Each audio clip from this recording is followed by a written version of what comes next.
السلام علیکم ناظرین، میرا نام ندیم اقبال ہے اور میں ایک ماہر نفسیات ہوں۔ ناظرین، ہمیں یہ تو معلوم ہوتا ہے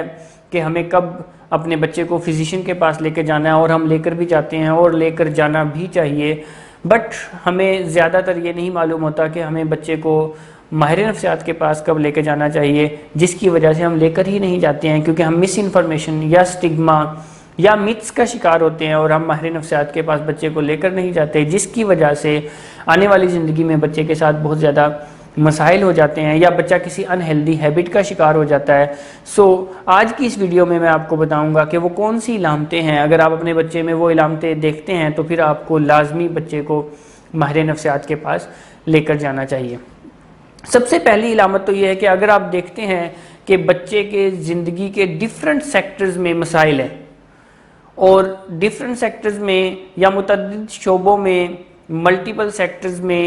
مسائل ہیں، لائک بچے کی اکیڈیمک پرفارمنس بھی ٹھیک نہیں ہے، بچہ اسکول میں دوست بھی نہیں بنا رہا یا دوست بناتا ہے بٹ ہر روز چینج کر لیتا ہے، دوستی نبھانے میں مسئلہ ہے، گھر آتا ہے تو بہن بھائیوں کے ساتھ بھی بچے کو مسائل رہتے ہیں، تو پھر ہمیں لازمی ماہر نفسیات کو وزٹ کرنا چاہیے۔ ایک اور چیز ہے جس کے وجہ سے ہمیں ماہر نفسیات کے پاس وزٹ کرنا چاہیے کہ اگر بچہ اپنے بارے میں اچھا محسوس نہیں کرتا، بچے کے اندر آپ خود اعتمادی میں کمی محسوس کرتے ہیں، بچہ سوشل ہونے سے بھی گھبراتا ہے، جہاں 4 6 8 لوگ ہوں وہاں بیٹھنے سے، وہاں جانے سے، وہاں بیٹھ کے کوئی بات کرنے سے گھبراتا ہے، تو پھر بھی آپ کو لازمی ماہر نفسیات کو وزٹ کرنا چاہیے۔ یا بچہ آنے والے کل کے بارے میں پریشان رہتا ہے، نا امیدی کا اظہار کرتا ہے، اکیلا ہو رہا ہے، الگ تھلگ ہو رہا ہے، کھیلتا بھی اکیلا ہے، خاموش ہو گیا ہے، تو پھر بھی لازمی ہمیں ماہر نفسیات کو وزٹ کرنا چاہیے۔ اسی کے ساتھ ساتھ اگر بچہ بہت زیادہ غصہ کرتا ہے، بہت زیادہ ضد کرتا ہے،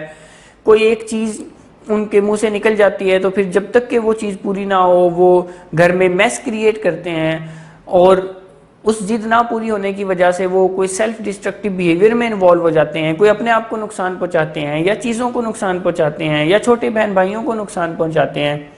تو پھر بھی ہمیں ماہر نفسیات کو وزٹ کرنا چاہیے۔ ان کو موڈی بچہ یا ضدی بچہ کہہ کر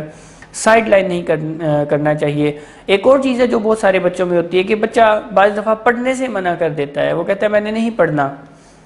اور ہم ان کے ساتھ زور زبردستی کر کے پڑھانا چاہ رہے ہوتے ہیں، بٹ بچے کے ساتھ کوئی سائیکولوجیکل پرابلم ہو سکتا ہے، بعض دفعہ بچے کا آئی کیو لیول ویک ہوتا ہے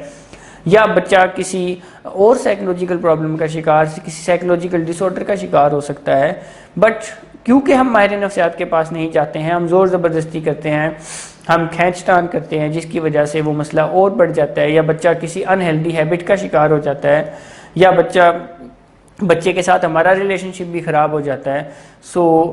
ہمیں لازمی، جب بچہ ہمیں پڑھنے سے بھی منع کر رہا ہو تو ہمیں لازمی ماہر نفسیات کے پاس جانا چاہیے۔ یہ کچھ چیزیں ہیں کہ اگر آپ اپنے بچے میں یہ علامتیں دیکھتے ہیں یا آپ دیکھتے ہیں کہ باقی بچے اس طرح سے بیہیو نہیں کرتے، یہ کچھ ہٹ کے بیہیو، کچھ ڈیفرنٹ بیہیو کر رہا ہے، تو پھر بھی ماہر نفسیات کے پاس جانا چاہیے۔ یا بچے کو آپ کبھی فیصلے کرنے کا کہتے ہیں، کوئی آپشن دیتے ہیں اور وہ آپشن نہیں چوز کرتا، وہ کہہ دیتا ہے کہ آپ لوگ ہی فیصلہ کریں، وہ فیصلے نہیں کر پا رہا ہوتا، بہت چھوٹے چھوٹے فیصلے کرنے میں بھی انہیں دشواری ہوتی ہے، انہیں مشکلات ہوتی ہے، وہ ٹائم ضائع کرتے ہیں، تو پھر آپ کو لازمی ماہر نفسیات کے پاس جانا چاہیے۔ تھینک یو ویری مچ، اللہ حافظ۔